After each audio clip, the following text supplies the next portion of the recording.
Starfleet Academy, Cadet Kirk, Chapter 9. Keep running! I am! McCoy already felt as if he'd run 2 miles. His lungs heaved and his heart hammered in his chest. His thighs ached and his mind sang with the sound of laser rifles whining behind him. This way! Cadet Kirk's voice buzzed in his ear. He tilted toward it and kept running. Rocks rose under his feet, then cliffs rose around him, and he dodged for cover in the higher ground. Behind them, the stand of dry bushes burned furiously, providing them with cover as they dodged through the trees. "What about the shuttle?" McCoy called to the cadet as they climbed higher into the protective rocky hills. "It has a fire prevention system. When the outer skin reaches a certain temperature, fire retardant will be sprayed all over the craft. It'll be just fine and waiting for us when we get back." "We're going back?" "Eventually. I'm not going to abandon my first command." "Your first command?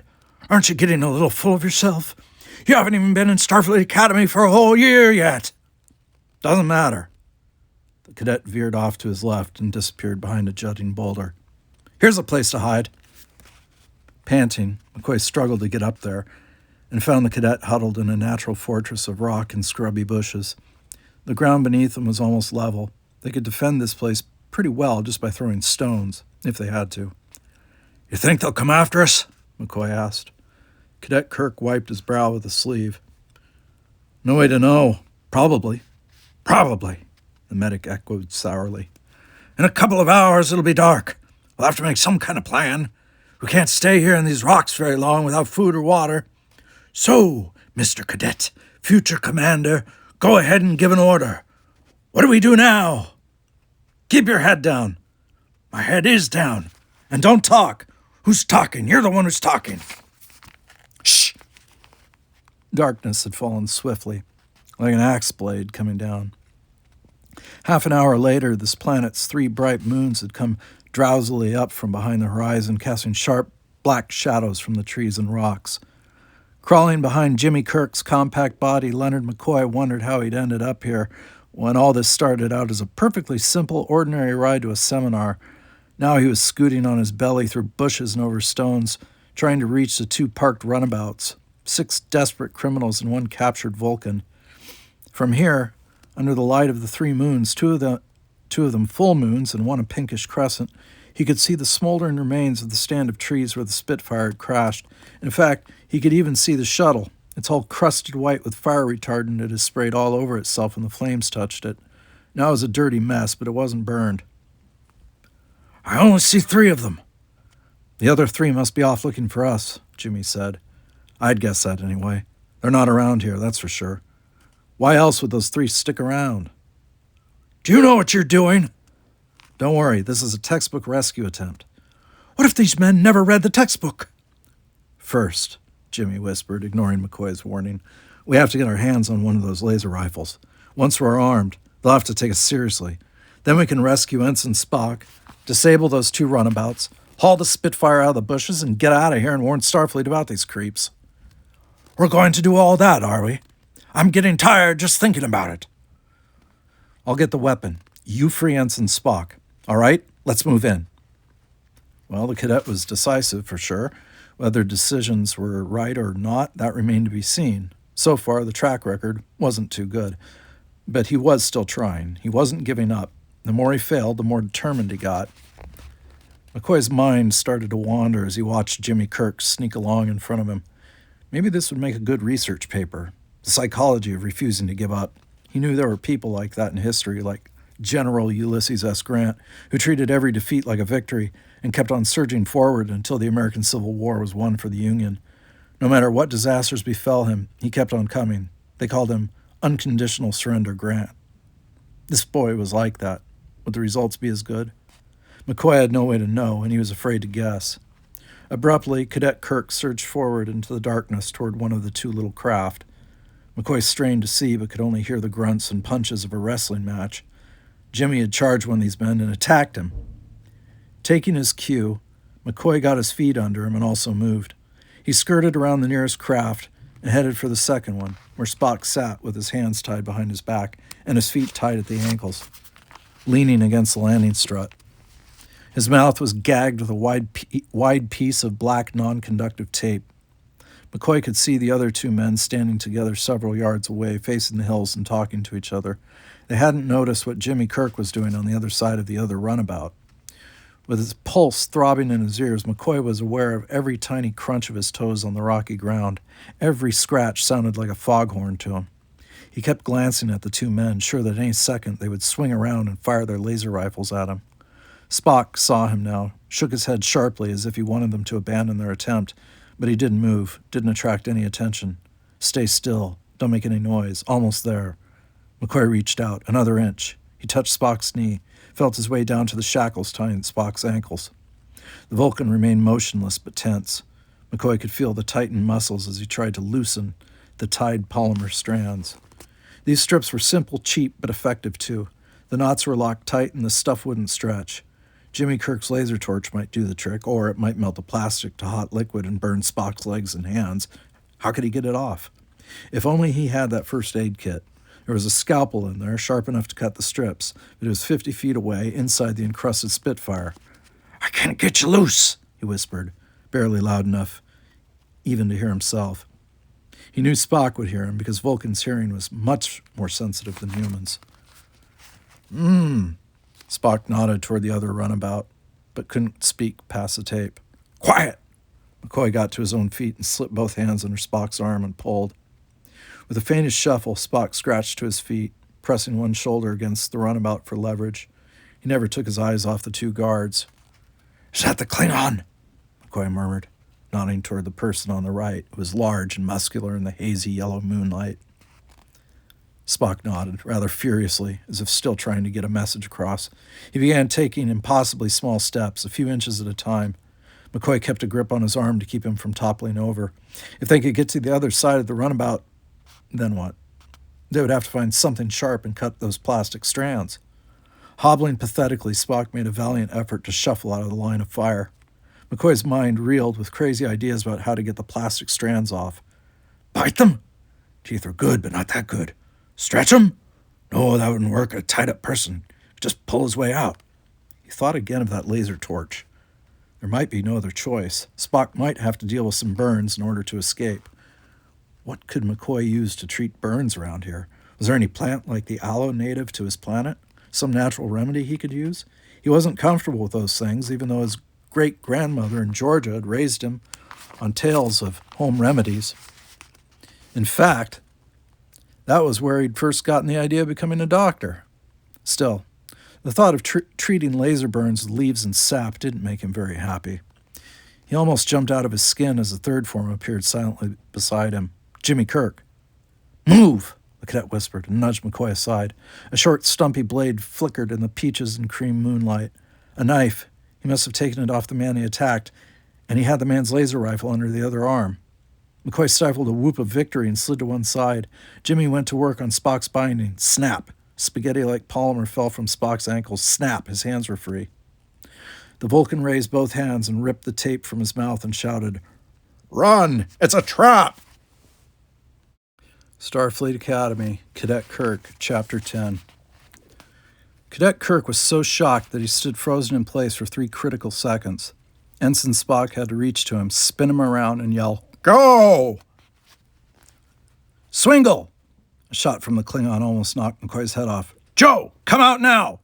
Scarcely more than a shadow at his side, Spock gave the medic a sharp push, too, and less than a second later, the red beam of rifle laser seared into the nose of the runabout, right where McCoy's head had just been. He felt the electrical charge snap through the air. The buzz of energy raised the hairs on the back of his neck as he dodged away. He caught his boot on a stone and went sprawling. Sparks rained onto his bare face and hands, making 100 tiny scorch marks. A side hatch whined open on the runabout closest to them, and the 3 men who were supposedly in the hills searching for them came rushing out. It was a trap. Spock was trying to haul him to his feet when more laser bolts cut through the open air overhead and drove them both to the ground. When McCoy looked up, they were surrounded. The muzzles of 4 laser rifles bobbed inches from his head and shoulders. He and Spock were caught. He tried to see Jimmy Kirk and wondered why the cadet hadn't used the laser rifle when he had the chance, but then realized that if this was a trap, these men expected them to come here and wouldn't let them get their hands on a charged rifle.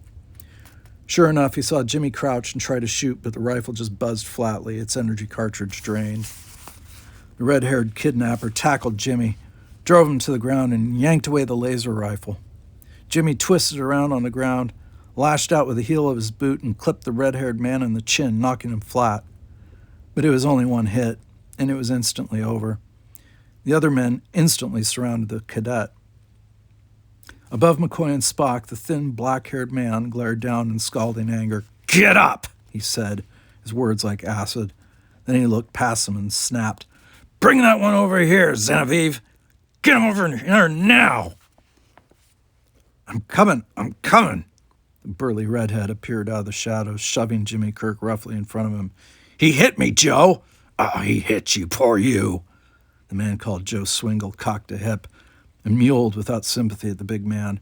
"He hit Crawler, too. So what? You need a cotton ball? We'll stick it up your face. Maybe it'll keep both of you quiet." McCoy thought. Sweet guy. "Line him up," Swingle cracked. He waited until all three young men were shoved arm to arm and held there with well-aimed laser rifles. Then he asked, "Who are you punks?" "Starfleet to you," Jimmy Kirk snapped back, matching the man's acidic tone. McCoy felt his eyes go wide and he held his breath. Talk about asking for trouble. "Oh, goody, a hot shot," Swingle moaned. "That's all I need. You want to be brilliant, smarty? Tell me how come I expend good energy yanking a transport off course and all I get is 3 piglets and standard sparkle. Where's Richard Daystrom?" "Not here." "I can see that, Pinky. Who are you anyway? You're not an officer." Jimmy stuck his chin out. "Maybe I'm in disguise." "Yeah, a teddy bear disguised as a plebe. Hey, fellas, look at his baby face, will ya? How old are you, baby boy?" 72. I'm well preserved. Who are you?" "I'm a Shanghai specialist, little man. I'm a hijacker, and I don't like it when I spend a lot of time and expense setting up a hijacking plan and end up hijacking for no good reason. You cadets are no good reason for sure. So if you want to keep your value as a living creature, you better tell me why Richard Daystrom isn't on his assigned transport." "He didn't want to be exposed to you," Jimmy said. "He's allergic to slime." Swingle responded to the cadet's insult with a tooth-jarring slam across the face with the back of his hand. Jimmy went sprawling backward into the Klingon, who shoved him to the ground. Spock flinched, but was pressed back by Genevieve's laser rifle. "Easy ears," the big man rumbled and flicked one of Spock's pointed ears. The Vulcan tilted away, but made no other move. "My commander will not like this," the Klingon snarled. "He paid you to get a computer expert, not a shipload of cadets." "You keep your mouth shut," Swingle said. "I'll make good on my part of the deal." "All right," he drawled. "Let's get back to the compound. Clag, you get on the communications web, find out when the next transport comes through here, see if you can dig up a passenger manifest that's accurate this time. Genevieve, you and Crawler slam these 3 junior jockeys in a box till I figure out what to do.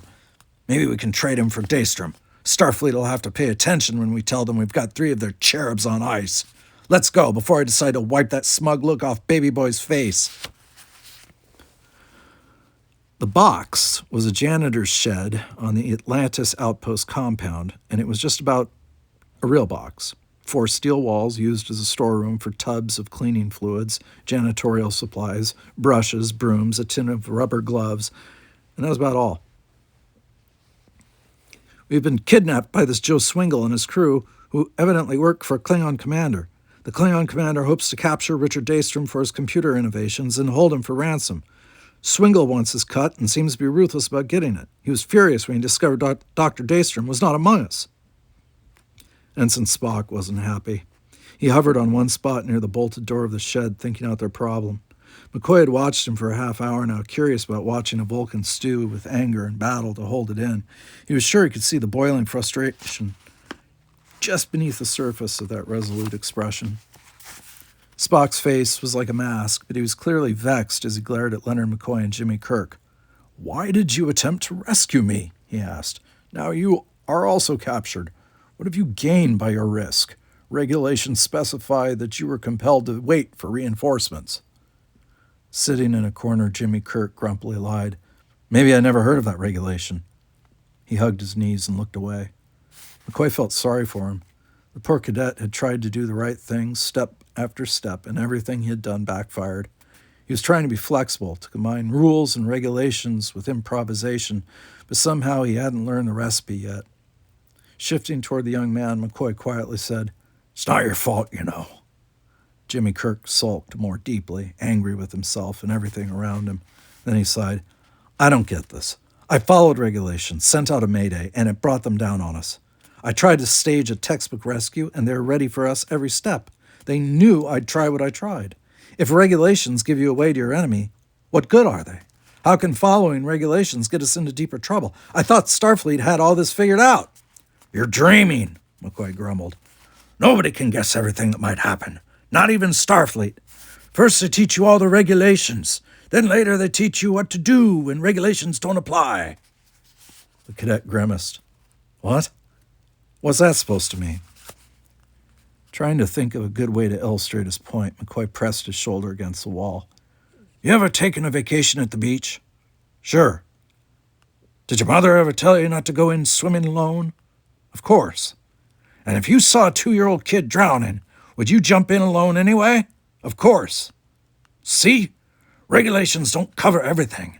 That's why we have a command structure, because experience counts for something. When you're little, the rule is do what your mother says. Later, you learn how and when to bend that rule.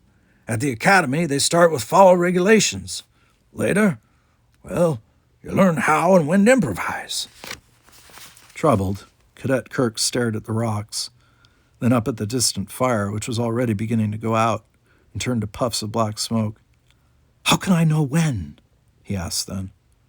McCoy offered a shrug. "That's what years of experience are for. I guess you find out if you did the right thing when they either court-martial you or put a medal on you." Staring at the fire, Cadet Kirk seemed to be truly concerned that he had followed regulations and gotten them into deeper trouble, gotten spot captured, and now didn't know what to do next.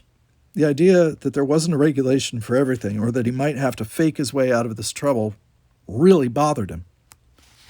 "Don't let all this get to you," the young medic offered. "Everybody does his best, and after that, somebody else takes over. That's the way it is." "Maybe, but I don't have to like it. They don't take us seriously." "Who?" "The bad guys. They lock us up in a shed like dogs because they don't think we can hurt them." "We can't. We're just academy students, not full-fledged Starfleet officers." Jimmy's eyes grew narrow again. He really hated what he was hearing. He didn't like not being taken seriously. "Look, I've seen a lot like you," McCoy said. "Starfleet's teaching you to follow orders, but eventually they're going to want you to learn when not to follow them. When orders don't fit the situation, you've got to bend. That's what a good officer is." Jimmy Kirk's flashing hazel eyes narrowed. "How do you know?" McCoy shrugged. "Because that's what a good medic is, too." With that hot sideward glare, Jimmy dissected McCoy, till McCoy felt as if the boy could see right into his head. Then the cadet looked away again. "Maybe that's how I could have beaten him." "Who?" McCoy asked. Jimmy glanced at him, as if he'd let some secret out. He tightened his grip on his knees. "A senior at the academy who picks on me all the time." "Picks on you?" "Yes." "What do you do?" "Nothing. I just stand there and take it." "Why?" "Because it's—" Jimmy paused, embarrassed, then he admitted, "It's against academy regulations to hit an upperclassman." It's against regulations to hit anybody," McCoy said. "This kid actually hits you?" "All the time." McCoy stretched his legs out in front of him and looked at his shoes. "It's not allowed to harass an underclassman that way. Why didn't you report him?" "Because we're supposed to handle things ourselves." "Well, as I said, when regulations don't fit." "Are you saying I should have hit him back?" McCoy shrugged. "Seems to me that he knew you were paralyzed by not knowing what to do. So you just did the predictable thing. Maybe if you'd acted unpredictably one time, he might have thought twice about picking on you." "I wish I had, now." "Doesn't matter anymore, though. He's been transferred to a ship. I'll probably never see him again." "Oh, well, sooner or later, every bully gets what he deserves." I hope so, the cadet agreed. Only now, I want to be the one to give it to him. There was a new fire in his eyes, a new muscle to his tone of voice. He really wanted to go out and hit somebody now, to burn off all the anger he felt at having failed again and again. How am I going to learn when to break the rules for the right reasons? He asked, his voice very quiet. What do I do first? I don't know, McCoy admitted. Medics don't have to make that kind of decision. We just patch you cannonballs together after you plow through each other's holes. Your lesson is quaint, Spock interrupted then, turning toward them, but dangerously illogical, Doctor. Oh? McCoy leaned back, folded his own arms, and looked up at him. Well, suppose you just polish it up for me, since we seem to suddenly have time on our hands. The young Vulcan, tall and lean, his head nearly touching the ceiling of the shed, folded his arms casually. Sending the signal was regulation procedure.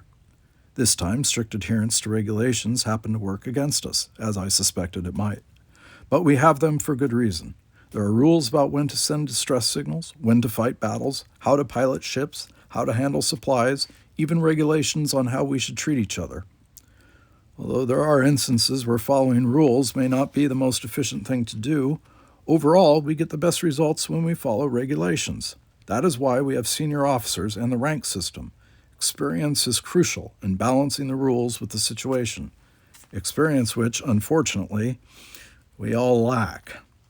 You should never take casually the importance of following the rules, Cadet. What you did was right. Right? The cadet asked, disbelieving. Yes. You followed textbook strategy for rescue. The area appeared relatively unguarded, the odds close, and although I might disagree with your decision to attempt to rescue me, I do understand the logic of it. But they expected us to do that, and they set up a trap for us, Jimmy protested. I fell right into it.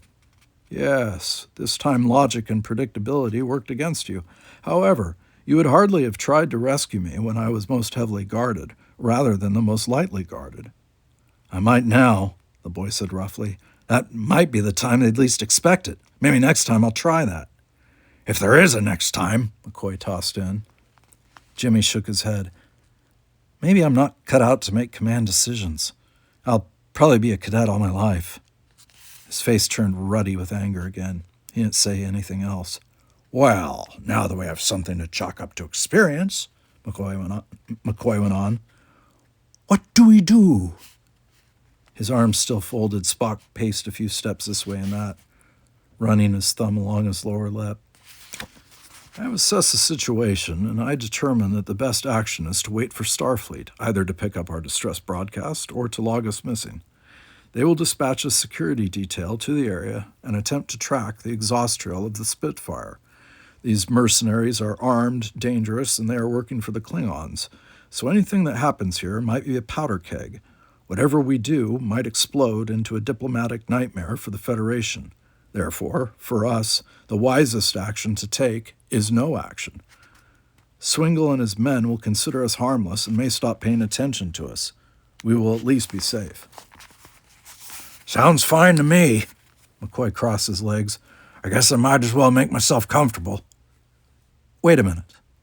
Jimmy didn't look up, but scowled at a pile of bottles of chemicals. All that would be fine if we were fighting Vulcans. Now he looked up and added, but if I were these guys, I wouldn't think like that. If we don't try to think like them, how can we expect to beat them? McCoy fixed a studious glower on the boy. Brother, did this kid learn fast? The medic watched as a key character trait seeded itself in the 17-year-old cadet. Jimmy had analyzed in his head Spock's hope of beating these men the decent, logical, predictable way, and was now deciding that decency might not work against indecent people. Jimmy got to his feet and faced Spock. I still feel like Dr. Daystrom is my responsibility. If I can keep these criminals from getting their hands on him, I want to do it. Facing him squarely, Spock lowered his arms to his sides and straightened. We are unarmed and locked up. Your intentions are noble but useless. I suggest you sit down and save your energy in case these men decide not to give us food or water. We'll need all our strength in case the stay is a long one. By being predictable, we allowed ourselves to be captured. Now, by being predictable again, we may save our own lives. With a sigh, McCoy pursed his lips but didn't say anything. Jimmy Kirk didn't say anything either, but he was sizzling with frustration. He hated being cooped up like this. He glared at Spock for a few seconds, then stalked off to the other end of the shed. He disappeared behind a large pile of paint drums. McCoy stood up and murmured to Spock, "He doesn't like this. Can't say I blame him." "I would prefer an alternative if there were one," the Vulcan admitted. "However, this is the logical course to save our own lives. We should remain calm, lie low, and keep from angering these men further." Boom! Just as Spock's words finished, part of the shed exploded, blowing shards of metal and chip paint into the small building, driving McCoy and Spock to the floor. The door had been blown open.